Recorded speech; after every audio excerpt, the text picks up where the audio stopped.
Welcome to battle field. This is Satish. ఏపీలో ఓటెత్తారు ఓటర్లు. గతంలో ఎన్నడూ లేనట్టుగా కనివిని ఎరుగని విధంగా భారీ ఎత్తున పోలింగ్ నమోదైంది.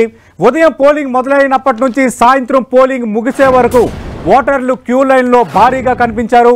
ఓటు వేసేందుకు ఉత్సాహంగా తరలి వచ్చారు. క్యూ లైన్లలో ఎక్కువగా నిరుద్యోగులు, మహిళలే కనిపించారు. 56 రోజుల సుదీర్ఘ ప్రచారం తర్వాత జరిగిన ఓటింగ్పై అధికార ప్రతిపక్షాలు ఆశాభావం వ్యక్తం చేస్తున్నాయి. ఓటరు దేవుడు తమను ఆశీర్వదించాడని రెండు పక్షాలు ఆశలు పెట్టుకుంటున్నాయి. ఇక ఏపీ ఎన్నికల పోలింగ్ కొద్దిసేపటి క్రితమే ముగిసింది. నిబంధనల ప్రకారం సాయంత్రం 6 గంటల వరకు పోలింగ్ జరగాల్సి ఉన్న క్యూ లైన్లలో వేచి చూస్తున్న వారందరికీ ఓటు హక్కు కల్పించాలన్న కారణంగా ఓటుకు అనుమతించారు. దీంతో కొన్ని చోట్ల తప్ప మిగిలిన చోట్ల పోలింగ్ ముగిసింది. రాష్ట్ర వ్యాప్తంగా సాయంత్రం 5 గంటలకు సుమారు 68% వరకు పోలింగ్ నమోదైంది. ఇంకా కొన్ని చోట్ల పోలింగ్ కొనసాగుతుండడంతో నిర్దిష్టమైన లెక్కలు ఇంకా రావాల్సి ఉండడంతో పోల్ పర్సెంటేజ్ పెరిగే అవకాశాలే ఎక్కువగా కనిపిస్తున్నాయి.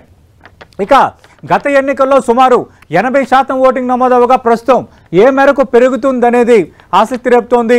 ఉదయం 7 గంటలకు పోలింగ్ ప్రారంభమైనప్పటి నుంచి జనం ఓటు హక్కు వినియోగించుకునేందుకు బారులు తీరారు. ఉదయం 9 వరకు 9.21% పోలింగ్ నమోదు కాగా 11 గంటల వరకు 23% ఓటింగ్ నమోదైంది. ఆ తర్వాత ఓటింగ్ క్రమంగా పెరిగింది. మధ్యాహ్నం 3 గంటల కల్లా 55.49% మంది ఓటు హక్కును వినియోగించుకున్నారు. ఇక చివరి 2 గంటలు ఓటు వేసేందుకు ఓటర్లు భారీ ఎత్తున తరలి వచ్చారు. రాష్ట్ర వ్యాప్తంగా ప్రతి జిల్లాలోనూ పోలింగ్ భారీగా నమోదవుతోంది. ఇప్పటి వరకు మనం చూస్తే 3.5 కోట్ల మందికి పైబడి ఓటు హక్కు వినియోగించుకున్నట్లుగా అంచనా. అత్యధికంగా చిత్తూరు, కోనసీమ, అంబేద్కర్, కృష్ణా జిల్లాలో 74% చొప్పున ఓటింగ్ నమోదైంది. ఈ పర్సెంటేజ్ ఇంకా పెరిగే అవకాశం ఉందంటున్నారు. అత్యల్పంగా అల్లూరు సీతారామరాజు జిల్లాలో కేవలం 55% పోలింగ్ మాత్రమే నమోదైంది. ఇక కృష్ణా జిల్లా పామరు నియోజకవర్గం అత్యధిక ఓటింగ్తో రాష్ట్రంలోనే తొలి స్థానంలో నిలిచింది.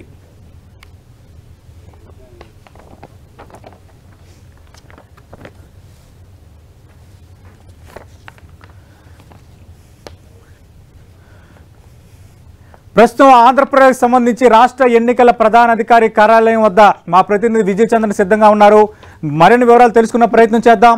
రైట్ విజయ్ చంద్రన్, ఒక రకంగా ఓటు వేయడానికి ఆంధ్రప్రదేశ్లో ఓటర్లు ఓటెత్తారనాలి, మామూలుగా పోటెత్తారంటాం, కానీ ఇక్కడ ఓటెత్తారన్న పదప్రయోగం చేయాల్సి వస్తుంది. ఎందుకంటే ఇప్పటికే భారీ స్థాయిలో పోలింగ్ నమోదైన నేపథ్యంలో గతసారి నమోదైన 80% కంటే ఎక్కువగా మెరుగయ్యే అవకాశం ఏమైనా ఉందా? ఇంకా చాలా చోట్ల పోలింగ్ కొనసాగుతోంది కదా. అఫీషియల్గా ఈ లాస్ట్ 2 అవర్స్ ఫిగర్ని ఎన్నికల కమిషన్ ఎప్పటికల్లా ప్రకటించే అవకాశం ఉంది?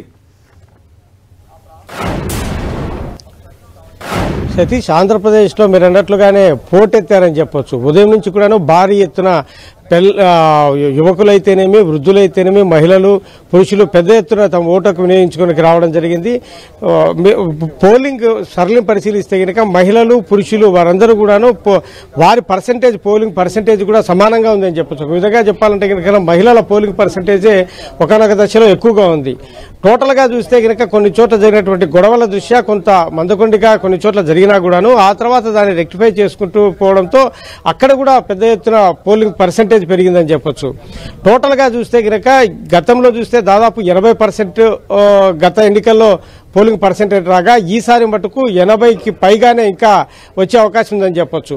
ఇప్పుడున్నటువంటి పరిస్థితుల్లో చూస్తే కనుక ఇప్పటి వరకు పోలింగ్ పర్సెంటేజ్ మనం పరిశీలిస్తే కనుక 80% దాకానే వచ్చినట్లుగా మనకు సమాచారం అందుతా ఉంది. మిగిలిన వారు ఎవరైతే ఉన్నారో ఈ క్యూ లైన్ లో ఉన్నవారు వారు కూడా చాలా చోట్ల ఇంకా అధిక సంఖ్యలో ఉన్నట్లుగా మనకు సమాచారం అందుతూ ఉంది. ప్రధానంగా చూస్తే ఎక్కడైతే గొడవలు జరిగాయో ఆ ప్రాంతంలో రాళ్లు విసురుకోవడం అయితేనేమి, పరస్పరం దాడులు చేసుకోవడము, వాహనాల మీద ధ్వంసం చేయడము ఇలాంటి సంఘటనల నేపథ్యంలో అక్కడ ఉన్నటువంటి ఓట్లు వేయడానికి వచ్చినటువంటి ఓటర్లు భయభ్రాంతులకు గురై అక్కడి నుంచి పారిపోయినటువంటి పరిస్థితి. వారిలో కొంతమంది తిరిగి వచ్చి తమ ఓటు హక్కు వినియోగించుకుంటున్నారు. వారందరూ మళ్ళీ తిరిగి వచ్చి ఓటు హక్కు వినియోగించుకుంటున్న నేపథ్యంలో అక్కడ ఆలస్యం కావడం జరిగింది. కొన్ని చోట్ల ఈవీఎంలు ధ్వంసం చేసే ప్రయత్నం చేయడము, గొడవలు జరిగిన నేపథ్యంలో అక్కడ కొంత బ్రేక్ జరిగింది. ఆ బ్రేక్ జరిగిన సమయంలో కూడా ఈ ఓటింగ్ ఆపివేసినటువంటి నేపథ్యంలో అక్కడ కూడా ఆలస్యం అవుతున్నటువంటి పరిస్థితి. అయితే ఈ పోలింగ్ సరళిని మనం పరిశీలిస్తే కనుక ఇరు వర్గాలు కూడాను ఎన్నికల కమిషన్కు మీరు దురాక్రమణలకు పాల్పడాలంటే మీరు దురాక్రమణకు పాల్పడ్డారు అని చెప్పేసి ఫిర్యాదులు చేసుకోవడం జరిగింది. అయితే పోలింగ్ ఏజెంట్లను కిడ్నాప్ చేయడము, పుంగనూరులో జరిగినటువంటి వ్యవహారంలో అక్కడ ఉన్నటువంటి స్థానిక ఎస్ఐని వెంటనే సస్పెన్షన్ చేయాల్సిందిగా ఎన్నికల కమిషన్ ఆదేశాలు జారీ చేసింది. అక్కడ ఏజెంట్లను కిడ్నాప్ చేస్తున్నా కూడా అక్కడ ఎస్ఐ ఎందుకు గమ్మున్నాడు అనే క్వశ్చన్ చేయడంతో పాటు అక్కడ నిందితులు ఎవరైతే ఉన్నారో వారి మీద ఎందుకు చర్యలు తీసుకోలేదు, వారిని ఎందుకు వదిలివేశారనే దాని మీద ఎన్నికల కమిషన్ సీరియస్ కావడం జరిగింది. వెంటనే మొదటగా ఎస్ఐని సస్పెండ్ చేయాలి, ఆ తర్వాత దాని మీద నివేదిక ఇవ్వాలని చెప్పేసి ఎన్నికల కమిషన్ ఆదేశాలు జారీ చేయడం జరిగింది. అనంతపురంలోను, తాడిపత్రిలో ఇంకా చాలా చోట్ల పోలింగ్ కంటిన్యూ అవుతుంది కదా. ఫైనల్ పర్సెంటేజ్ ఎన్నికల సంఘం ఎప్పుడు ఇచ్చే అవకాశం ఉంది, దానికి సంబంధించిన వివరాలు ఏంటి? ఇప్పటి వరకు చూస్తే కనుక 6 గంటలకు ఈ పోలింగ్ చాలా చోట్ల ముగిసింది. ఆ ముగిసిన చోట్ల మటుకు పోలింగ్ పర్సెంటేజ్ తీసుకోవడం జరుగుతూ ఉంది. ఇంకా చాలా చోట్ల కొనసాగుతున్నటువంటి నేపథ్యంలో ఫైనల్ పోలింగ్ పర్సెంటేజ్ మనకు ఖచ్చితమైన పర్సెంటేజ్ వచ్చేసరికి ఖచ్చితంగా అర్ధరాత్రి అయ్యే అవకాశం అయితే కనుక ఉందని చెప్పొచ్చు. ఎందుకంటే ఇప్పుడున్నటువంటి పరిస్థితులలో వచ్చినటువంటి రిపోర్ట్లు అన్నింటినీ తీసుకున్న తర్వాత ఫైనల్ గా ఈ పోలింగ్ అంతా కంప్లీట్ అయిన తర్వాత ఫైనల్ పర్సెంటేజ్ రానుంది. దానికి సంబంధించి అర్ధరాత్రి అయ్యే అవకాశం అయితే ఉంది. రైట్ విజయ్ చంద్రన్, మళ్ళీ మీతో మాట్లాడే ప్రయత్నం చేస్తాను. మనకు తెలుసు ఇప్పటి వరకు ఈసీకి సంబంధించి ఇంకా ఫైనల్ ఫిగర్ ఇచ్చేసరికి రాత్రి అవ్వచ్చు అంటున్నారు. ఎందుకంటే కొన్ని కేంద్రాల్లో 6 గంటల లోపు క్యూ లైన్ ఉన్న వాళ్ళు ఇంకా పోలింగ్లో పాల్గొంటున్నారు కాబట్టి, ఓటు హక్కు వినియోగించుకుంటున్నారు కాబట్టి ఇంకా ఫైనల్ పర్సెంటేజ్ ఖచ్చితంగా గతంలో కంటే 80% దాటే అవకాశాలు ఉన్నాయని మా ప్రతినిధి విజయ్ చంద్రన్ చెప్తున్నారు. ఇక మనం చూస్తే విశాఖ నుంచి మా ప్రతినిధి జార్జ్ సిద్ధంగా ఉన్నారు. అక్కడ ఓటింగ్ సరళి ఏ విధంగా జరిగిందో ఒకసారి కనుక్కునే ప్రయత్నం చేద్దాం. జార్జ్, ఈ విశాఖ జిల్లాలో పోలింగ్ ఎలా జరిగింది? ఎందుకంటే మావోయిస్ట్ ప్రభావిత ప్రాంతాలు ఉన్నాయి. 4 గంటలకే కొన్ని ప్రాంతాల్లో పోలింగ్ ముగిసింది. పాడేరు లాంటి ప్రాంతాల్లో భారీ వర్షం కారణంగా అత్యల్పంగా ఓటింగ్ నమోదైన వాతావరణం కూడా మనకు కనిపిస్తోంది. పూర్తిగా ఎవరి అంచనాలు ఏ విధంగా ఉన్నాయి? సార్, ఖచ్చితంగా మావోయిస్టు ప్రాంతాల్లో 4 గంటల వరకు మాత్రమే పోలింగ్ జరిగినప్పటికీ అక్కడ అనేక సమస్యలు అయితే ఎదురయ్యాయి. ముఖ్యంగా చూసుకున్నట్లయితే కనుక వాతావరణ పరిస్థితులు, మరొక వైపు విద్యుత్ సమస్యలు లాంటి పరిస్థితులు, ఈవీఎం మొరాయింపు లాంటివి సమస్యల కారణంగా లేటుగానే అక్కడ పోలింగ్ ప్రారంభమైంది. అలాగే ఎర్లీగా తొందరగానే అది క్లోజ్ అయింది. అయితే ప్రస్తుతానికి చూసుకున్నట్లయితే కనుక ఓటర్లందరూ కూడా వర్షాన్ని సైతం కూడా లెక్క చేయకుండా తమ ఓటు హక్కును వినియోగించేందుకు ప్రస్తుతానికి ఇంకా సైతం చాలా మంది కూడా, అంటే 4 గంటల లోపు ఎవరైతే క్యూలో ఉంటారో వారందరికీ కూడా ఓటు హక్కు కల్పిస్తుంది కాబట్టి చాలా మట్టు వరకు కూడా అక్కడ అందరూ పోలింగ్ కేంద్రాల వద్ద బారులు తీరారు, ఓటు వేసేందుకైతే సిద్ధంగా ఉన్నారు. అయితే కొన్ని చోట్ల అయితే విద్యుత్ అంతరాయం కారణంగా అక్కడ టార్చ్ లైట్ వెలుగులోనే ఈ ఓటింగ్, కొన్ని చోట్ల అయితే పోలింగ్ అనేది కొనసాగుతూ ఉంది. ఈ పోలింగ్ సరళి కూడా అనేది అంటే అత్యంత అల్పంగా ఇక్కడ ఏర్పడింది. ఏదైతే ఏజెన్సీ ప్రాంతాల్లో అతి తక్కువగా పోలింగ్ అనేది ఏర్పడింది కాబట్టి అది మరింత పెరిగే అవకాశం కనిపిస్తుంది. అక్కడ 60 నుంచి 65% వరకు కూడా పోలింగ్ రీచ్ అయ్యే అవకాశం కనిపిస్తుంది. ఇప్పుడు వరకు నమోదైన దాని ప్రకారం చూసుకున్నట్లయితే కనుక 55% వరకు కూడా అక్కడ పోలింగ్ నమోదైంది. అది ఇంకా పెరిగే అవకాశాలు అయితే స్పష్టంగా కనిపిస్తూ ఉన్నాయి. ఇక అనకాపల్లి జిల్లాకి చూసుకున్నట్లయితే కనుక ఉదయం నుంచి కూడా ఓటర్లంతా కూడా బారులు తీరారు. అక్కడక్కడ చిన్న చిన్న ఘర్షణ వాతావరణాలతో పాటు కొన్ని చోట్ల ఈవీఎం మొరాయింపులు అనేవి కొనసాగాయి. అయినప్పటికీ కూడా అధికారులంతా కూడా వాటిలన్నింటినీ కూడా సరిదిద్దడం జరిగింది. ఎక్కడైతే సమస్యలు ఉన్నాయో వాటిలన్నింటినీ పరిష్కరించి ఓటర్లందరికీ కూడా త్వరితగతిన ఓటు వేసి వెళ్లేందుకు కూడా అన్ని ఏర్పాట్లు చేసిన నేపథ్యంలో అక్కడ కూడా ఓటింగ్ బాగా పెరిగిందనే చెప్పుకోవాలి. దాదాపుగా 5 గంటల ప్రాంతంలోనే 61% వరకు కూడా అనకాపల్లి జిల్లాలో ఓటింగ్ శాతం అనేది నమోదైంది. అది ఇంకా పెరిగే అవకాశం కనిపిస్తుంది. ఎందుకంటే ఇప్పుడు 6-7 గంటల వరకు కూడా, అంటే 6 గంటల లోపు ఎవరైతే ఈ లోపల ఓటు వేసేందుకు వచ్చారో వారందరికీ కూడా ఓటు హక్కు కల్పిస్తూ ఉన్నారు. దీనికి తోడు చూసుకున్నట్లయితే కనుక ఉదయం ఏదైతే 7 గంటల ప్రాంతంలో ఈ పోలింగ్ ప్రారంభమైంది, 11 గంటల వరకు కూడా భారీ ఎత్తున ఓటర్లందరూ కూడా వచ్చి తమ ఓటు హక్కును వినియోగించుకోవడం జరిగింది. అయితే మధ్యాహ్న ప్రాంతంలో ఈ ఎండ తీవ్రత కారణంగా కాస్త ఓటర్లు వెనకడుగేసినప్పటికీ సాయంత్రం 4 గంటల ప్రాంతం నుంచి కూడా భారీ ఎత్తున అందరూ కూడా ఓటర్లు పోలింగ్ కేంద్రానికి రావడం జరిగింది. ఈ పోలింగ్ ఏదైతే శాతం అనేది కూడా పెరిగే అవకాశం కనిపిస్తుంది. ఇక విశాఖ జిల్లాకు చూసుకున్నట్లయితే 5 గంటల లోపు చూసుకుంటే కనుక 59% ఈ ఓటింగ్ అనేది నమోదైంది. ఇంకా చాలా చోట్ల కూడా, అంటే అన్ని నియోజకవర్గాల్లో కూడా ఇంకా చాలా పోలింగ్ కేంద్రాల్లో జనాలు ఇంకా కూడా క్యూ లైన్ లో నిలిచి ఉన్నారు. ఇక్కడ చూసుకున్నట్లయితే కనుక ఈ పోలింగ్ కూడా పెరిగే అవకాశం ఉంది. ఓవరాల్ గా చూసుకున్నట్లయితే ఉమ్మడి విశాఖ జిల్లాలో 70 నుంచి 75% వరకు కూడా పోలింగ్ నమోదయ్యే అవకాశాలు కనిపిస్తుంది. అంటే Visakha George, okay, Visakha rural కి సంబంధించి అదొక ఎత్తు అయితే విశాఖ సిటీకి సంబంధించి వైఎస్ఆర్ కాంగ్రెస్ పార్టీ వర్సెస్ కూటమి మధ్య నువ్వనేనన్నట్టుగా పోరు జరిగింది. ఇక్కడ ఏ శాతం నమోదైంది? అంటే గతంలో కంటే ఎక్కువగా పోలింగ్ శాతం నమోదైందా? ఇక్కడ ఓటింగ్ సరళి, పోలింగ్ సరళి ఎలా సాగింది విశాఖ సిటీకి సంబంధించి? విశాఖ జిల్లాకి అలాగే ఈ సిటీ పరిధిలో చూసుకున్నట్లయితే గనక ఉదయం నుంచి ఓటర్లంతా కూడా భారీ ఎత్తున రావడం జరిగింది. తమ ఓటు హక్కును వినియోగించేందుకు 11 గంటల ప్రాంతం వరకు వచ్చినప్పటికీ కూడా అది మందకోడిగానే సాగింది. ముఖ్యంగా చూసుకున్నట్లయితే కనుక 1 గంట ఆ ప్రాంతం వరకు మొత్తం రాష్ట్ర వ్యాప్తంగా చూసుకున్నట్లయితే ఒక్క విశాఖ సిటీ అంటే ఈ జిల్లా పరిధిలోనే అత్యల్ప ఓటింగ్ అనేది 40% వరకు మాత్రమే నమోదైంది. అక్కడి నుంచి చూసుకున్నట్లయితే కనుక ఒక 10% మాత్రమే పెరిగింది. అయితే గతంలో చూసుకున్నట్లయితే కనుక గతంలో 65% వరకు కూడా ఓటింగ్ అనేది నమోదైంది. ఇప్పుడు అది పెరిగే అవకాశం కూడా కనిపిస్తుంది. ఎందుకంటే కొన్ని చోట్ల ఇంకా చాలా మంది కూడా అక్కడ ఓటు హక్కును వినియోగించేందుకు ఉన్నారు.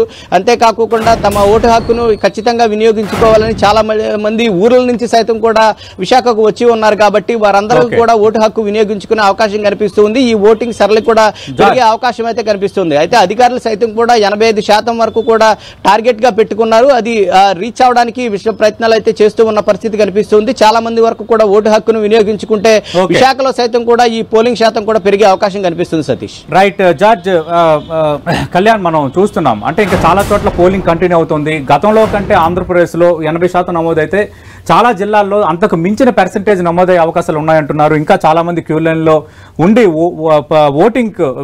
ఓటు హక్కు వినియోగించుకుంటున్న పరిస్థితి అయితే కనిపిస్తోంది. ఒకసారి చిత్తూరు జిల్లా నుంచి మా ప్రతినిధి తిరుపతి నుంచి మురళి సిద్ధంగా ఉన్నారు. మురళితో మాట్లాడే ప్రయత్నం చేద్దాం. మురళి, ప్రస్తుతం మీరు ఏ పోలింగ్ కేంద్రం దగ్గర ఉన్నారు? ఆల్రెడీ ఇంకా పోలింగ్ కొనసాగుతున్నట్టుగా ఉంది. అక్కడ తాజా పరిస్థితి ఏంటి? ఓవరాల్ గా జిల్లాలో ఈ రోజు జరిగిన పరిణామాలు ఏంటి?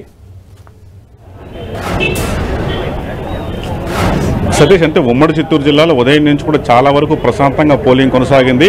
ప్రస్తుతం నేను తిరుపతిలోని సత్యనారాయణపురం పోలింగ్ కేంద్రంలో ఉన్నాము. ఇక్కడ 6 గంటలకే పోలింగ్ కేంద్రం బయట గేట్ అయితే క్లోజ్ చేశారు. కానీ దాదాపు సుమారు ఒక 100 మందికి పైగా ఓటర్లు లోపలే ఉండిపోయారు. వారందరూ కూడా లోపల క్యూ లైన్లో ఉన్నారు. వారంతా కూడా ఓటు హక్కు వినియోగించుకునేందుకు నిబంధనల మేరకు అనుమతించారు. ఈ నేపథ్యంలో బయట గేటును మాత్రం మూసివేసినప్పటికీ లోపల ఓటర్ మాత్రం మనం చూడొచ్చు. వాళ్ళు చాలా స్పష్టంగా క్యూ లైన్లో దాదాపు సుమారుగా ఒక 60-70 మంది ఓటర్లు ఉన్నారు. వారంతా కూడా క్యూ లైన్ ఓటు హక్కు వినియోగించుకునేందుకు మరింత సమయం పట్టే అవకాశం ఉంది. కాబట్టి వారందరూ కూడా వినియోగించుకున్న తర్వాతే పోలింగ్ ప్రక్రియ ముగిసే అవకాశం ఉంది. దాదాపు తిరుపతిలోని అన్ని పోలింగ్ కేంద్రాల్లో కూడా ఇలాంటి పరిస్థితి కనిపిస్తుంది. ప్రతి పోలింగ్ కేంద్రంలోనూ కనీసం అంటే తక్కువలో తక్కువ అంటే దాదాపు ఒక 30-40 మంది ఓటర్లు ఇంకా పోలింగ్ కేంద్రం లోపలే ఉన్నారు. వారందరూ కూడా ఓటు హక్కు వినియోగించుకున్నారు. మరోవైపు మొత్తం ఉమ్మడి చిత్తూరు జిల్లా విషయానికి వస్తే చిత్తూరు పార్లమెంట్ పరిధిలో దాదాపుగా సాయంత్రం 5 గంటల వరకు 65% పోలింగ్ నమోదైంది. తిరుపతి పార్లమెంట్ పరిధిలో 64% నమోదైంది. అంటే దాదాపు మొత్తం జిల్లా అంతా కూడా ఒక మంచి స్కోరే పోలింగ్ నమోదు చెప్పాల్సి ఉంది. అయితే ఆశ్చర్యకరంగా తిరుపతిలో ఒక తిరుపతి అసెంబ్లీ కాన్స్టిట్యున్సీ విషయానికి వస్తే సాయంత్రం 5 గంటల వరకు కేవలం 52.7% పోలింగ్ మాత్రం నమోదైంది. నిజానికి తిరుపతిలో ఈ తెల్లవారుజామున మనం మాట్లాడుకున్నాం 7 గంటల ప్రాంతంలో జనాలు భారీగా పోటెత్తారు. అయితే ఆ 10-11 తర్వాత ఆ ఓటర్ల రద్దీ క్రమంగా తగ్గుతూ వచ్చింది. మధ్యాహ్నం చాలా తగ్గిపోయింది. మళ్ళీ 3 తర్వాత పెరుగుతూ వచ్చింది. చివరకు 5 గంటలకి 52% నమోదైంది. మరి ఫైనల్ అంటే 6 తర్వాత ఇప్పుడు 7 వరకు ఫైనల్ రిజల్ట్ రావాల్సింది. దాదాపుగా ఒక 62-63% తిరుపతి అసెంబ్లీ పరిధిలో పోలింగ్ నమోదు అవకాశం ఉండగా మనం భావించాల్సి ఉంటుంది. మొత్తంగా ఉమ్మడి చిత్తూరు జిల్లాలో ఒక్క చంద్రగిరిలో మనం తెలుసు చంద్రగిరిలో రామచంద్రాపురంలో మాత్రమే ఒక దురదృష్టకర ఘటన చోటు చేసింది. 2 వర్గాల మధ్య గొడవలు జరగడం, చివరకు బీఎస్ఎఫ్ జనాలు గాల్లో కాల్పులు జరిగిన ఘటన ఒక్కటే కొంత జిల్లాలో సంచలనంగా మారింది. ఇక ఎక్కడా కూడా ఇప్పటి వరకు చెప్పుకోదగ్గ పెద్ద ఘటన నమోదు కాలేదు. చిత్తూరులో మాత్రం పోలింగ్ బూత్లోనే ఒక కత్తిపోటు ఘటన నమోదైంది. ప్రస్తుతం అతను కోలుకుంటున్నాడు, ప్రాణాపాయం తప్పిందని తెలుస్తోంది. మొత్తంగా ఓవరాల్ గా తీసుకుంటే దాదాపు అన్ని చోట్ల ప్రశాంతంగా జరిగింది. ఏవైతే దాదాపు ఉమ్మడి చిత్తూరు జిల్లాలో 1000కి పైగా సమస్యాక ప్రాంతాలను గుర్తించారు. అన్ని చోట్ల కూడా ఏమాత్రం అవాంఛనీయ ఘటనలు జరగకుండా మొత్తం కట్టుదిట్టమైన చర్యలు తీసుకోవడం వల్ల ఇవాళ సక్సెస్ఫుల్ గా చాలా వరకు జిల్లాలో పోలింగ్ నిర్వహించారు. రైట్ మురళి, మనం చూస్తున్నాం మా ప్రతినిధి మురళి అటు తిరుపతిలో సత్యనారాయణపురం పోలింగ్ కేంద్రం వద్ద ఉన్నారు.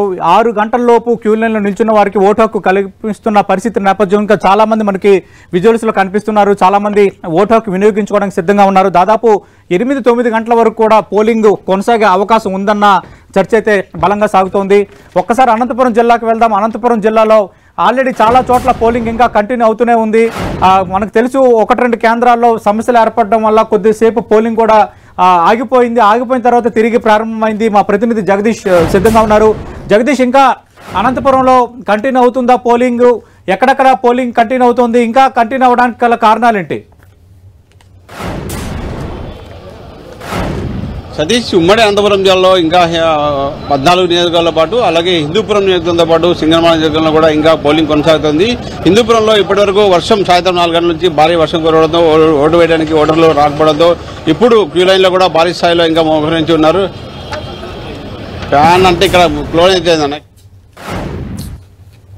నిలబడిన పరిస్థితి కనబడుతుంది. ఈ నేపథ్యంలో వర్షం పడడంలో మేము ఇక్కడికి రాలేకపోతున్నాము. ఖచ్చితంగా ఇప్పుడు వచ్చామంటూ కూడా పోలీసులు వాళ్ళ గేట్లు వేసిన నేపథ్యంలో మాకు ఓటు హక్కు కనిపించినట్టు కూడా ఓటర్లు పోలీసులు వేడుకున్న పరిస్థితి కనబడుతుంది. అలాగే సింగనమల నియోజకవర్గంలోని బుక్కరా సముద్ర మండలంలో కూడా మండల కేంద్రంలో అక్కడ కూడా పోలింగ్ కేంద్రం వద్ద ఉదయం 9 గంటల వరకు కూడా అక్కడ పోలింగ్ ఈవీఎంలు మరణించడం పోలింగ్ ప్రారంభం కాలేదు. ఈ నేపథ్యంలోనే ఇప్పుడు ఇంకా క్యూ లైన్లో కూడా భారీ స్థాయిలో మహిళలు వృద్ధులు కూడా క్యూ లైన్లో ఉన్న పరిస్థితి నేపథ్యంలో ఇంకా 7 నుంచి 8 వరకు కూడా పోలింగ్ జరిగే అవకాశం ఉందని చెప్పొచ్చు. అలాగే కళ్యాణదుర్గం నియోజకవర్గంలో కూడా భారీ పోలింగ్ కేంద్రంలో భారీ స్థాయిలో మహిళలతో ఇంకా ఓటింగ్ ఉపయోగించడానికి క్యూ లైన్లో భారీగా నిలబడిన పరిస్థితి కనబడుతుంది. ఇటు చూసుకుంటే ఉమ్మడి జిల్లా వ్యాప్తంగా కూడా 6-7 నియోజకవర్గాల్లో ఇంకా పోలింగ్ సార్లు 7-8 దాకా కొనసాగే అవకాశం ఉందని చెప్పొచ్చు. సతీష్, అంటే జగదీష్, మనకు తెలుసు తాడిపత్రిలో కొన్ని ఘటనలు చోటు చేసుకున్నాయి.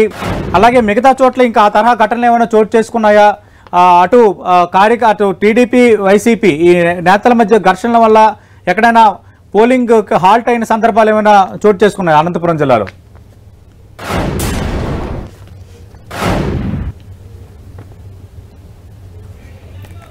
టీడీపీ మధ్య గొడవ చేసుకోవడం అక్కడ కాసేపు పోలింగ్ నిలిపేసిన సంఘటన చేస్తుంది. అలాగే ధర్మవరం నియోజకవర్గంలో కూడా వైసీపీ వాళ్ళు ఓటర్లు ప్రలోభాలకు గురి చేస్తున్నారంటూ కూడా అక్కడ ఉమ్మడి అభ్యర్థి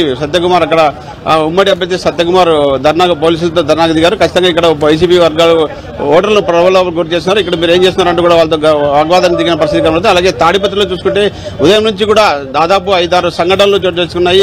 పోలింగ్ బూత్ వద్ద జేసీ ప్రభాకర్ రెడ్డి, పెద్దారెడ్డి ఇరు వర్గాల మధ్య రాళ్ల దాడి చేసుకునే నేపథ్యంలో వైసీపీ అభ్యర్థి పెద్దారెడ్డికి సంబంధించిన 4 వాహనాలు పూర్తిగా ధ్వంసమైన నేపథ్యం, అలాగే టీడీపీ అభ్యర్థికి సంబంధించిన 2 వాహనాలు ధ్వంసమై ఈ నేపథ్యంలో సిఆర్పీఎఫ్ బలగాలకు ఇద్దరికి తల బదిలీ గాయాలైన పరిస్థితి. అలాగే వైసీపీ ఎమ్మెల్యే అభ్యర్థి గన్మ్యాన్ కూడా గాయాలైన ఈ నేపథ్యంలో కళ్యాణదుర్గంలో కుందిర్పి నియోజకవర్గంలో కూడా టీడీపీ వైసీపీ వర్గాల మధ్య గొడవ చేసుకుని ఈ నేపథ్యంలో టీడీపీ అభ్యర్థికి చెందిన వాహనాన్ని పూర్తిగా ధ్వంసం చేశారు. ఈ నేపథ్యంలో అలాగే చూసుకుంటే గుత్తిలో కూడా గుంతకల్ నియోజకవర్గంలోని గుత్తిలో కూడా టీడీపీ వైసీపీ వర్గాల మధ్య ఇరు వర్గాల మధ్య గొడవ చేస్తుంది. ఇక్కడ కూడా ఇరు వర్గాలు రాళ్లు రూకున్న సంఘటన చేస్తుంది. ఈ నేపథ్యంలో ఇప్పటివరకు కూడా తాడిపత్రిలో అయితే ఇప్పుడు జిల్లా ఎస్పీ అక్కడ ఉండి కూడా పోలింగ్ స్థలాన్ని పర్యవేక్షించిన నేపథ్యంలో అటు టీడీపీ అభ్యర్థి అటు వైసీపీ అభ్యర్థి ఇద్దరిని కూడా హౌస్ అరెస్ట్ చేశారు. హౌస్ వద్ద పోలీసులు భారీగా మోహరించి ఎవరు కూడా బయటకు రాకుండా పోలింగ్ పూర్తయినంత వరకు రాకూడదని ఆంక్షలు విధించిన నేపథ్యం కొనసాగుతుంది.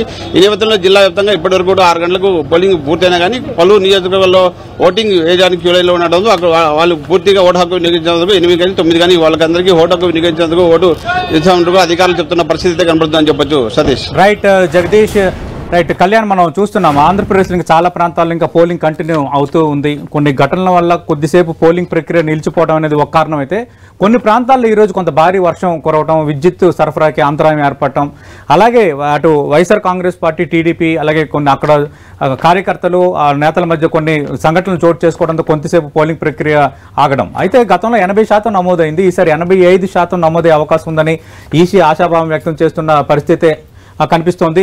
అయితే ఇంట్రెస్టింగ్ ఫ్యాక్టర్ మనం మాట్లాడుకోవాల్సింది, ఆంధ్రప్రదేశ్లో గతంతో పోల్చుకుంటే ఈసారి కొంత హింసాత్మక ఘటనలు తక్కువగానే చోటు చేసుకున్నాయని చెప్పాలి. ఎక్కువగా గుంటూరు జిల్లా మాచర్ల, గురజాల నియోజకవర్గాల్లో కొన్ని సంఘటనలు చోటు చేసుకున్నాయి. మిగతా చోట్ల అంతగా అంటే నోటెడ్గా సంఘటనలు చోటు చేసుకోలేదు. విజయనగరం జిల్లాలో ఆ పోలింగ్ ప్రిసైడింగ్ ఆఫీసర్ పై టీడీపీ కార్యకర్తలు దాడి చేసిన ఘటన కొంత గందరగోళానికి దారితీసిన వాతావరణం అయితే కనిపిస్తుంది. పోలింగ్ బూత్ లో ఎమ్మెల్యే పై కూడా ఓటర్ దాడి చేశారు. అన్నాపతిని శివకుమార్ పైన చేశారు. ఈసీ కూడా సీరియస్ గా తీసుకుంది. సదరు ఎమ్మెల్యేని గృహ నిర్బంధంలో ఉంచాలి, పోలింగ్ ముగిసే వరకు అంటూ ఆదేశాలు జారీ చేసిన పరిస్థితి కనిపిస్తోంది. ఏపీలో అసెంబ్లీ, పార్లమెంట్ 2 ఎన్నికలు కలిపి వచ్చాయి. అక్కడ పోలింగ్ శాతం చాలా భారీ ఎత్తున 80% దాటబోతుంది ఆంధ్రప్రదేశ్ లో.